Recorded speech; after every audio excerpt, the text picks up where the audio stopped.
Yu-Gi-Oh! Is a one-on-one card game that consists of summoning monsters, activating spells, and placing down traps. Each player starts with 8,000 life points and 5 cards in their hand. The starting player doesn't draw, but the second player does draw. There are multiple ways of winning the game, whether it be because your opponent runs out of cards in their deck and is unable to draw, unique win conditions such as Exodia, or the most common way of winning, which is by reducing your opponent's life points to 0. Now for the layout, monsters go on this top row, while spells and traps go on this bottom row. Now here are the main components of a monster card that you'll need to know in order to get started.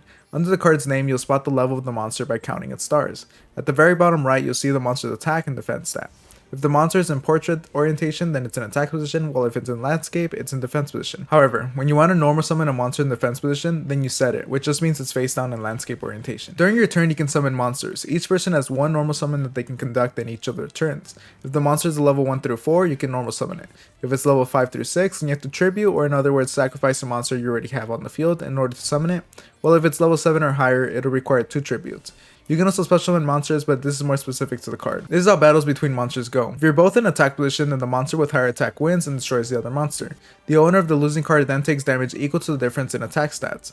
If they have the same attack, then they are both destroyed. While if an attack position monster attacks a defense position monster, then you calculate using each respective stat. So if the attack is higher than defense, then the monster is destroyed, but the player with the card that lost the battle doesn't take damage. While if the monster in the defense position has a higher defense stat than the attacker's attack stat, then the attacker takes a damage equal to the difference and the defense position monster isn't destroyed, nor is the attacker. That's why you set the monster in the face on defense position so that the attacker doesn't know your monster's defense stat until they attack it. If you have a monster and they don't, then you can attack directly and subtract life points equal to the attack stat of your monster. Now for spells. These cards are usually meant to help you during your turn. They can do a multitude of things: destroy cards in the field, help you draw into your deck, special summon monsters, and much more.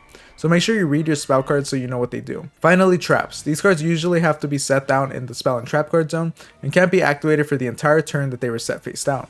But once it's your opponent's turn or any of your future turns, you're free to play it. Just make sure to read the effects so you know what it does. That's about all the basic information that you need to know in order to start playing with a friend that is also new to the game. However, as I'm sure many other experienced players have noticed, this is the absolute basics of Yu-Gi-Oh! And there's definitely a lot to be learned. But if you take it little by little, it's an enjoyable experience figuring this game out. So if you guys want to know what all these different colored cards means or the meaning behind these symbols on spells and traps, then let me know and I'll keep making videos like this one.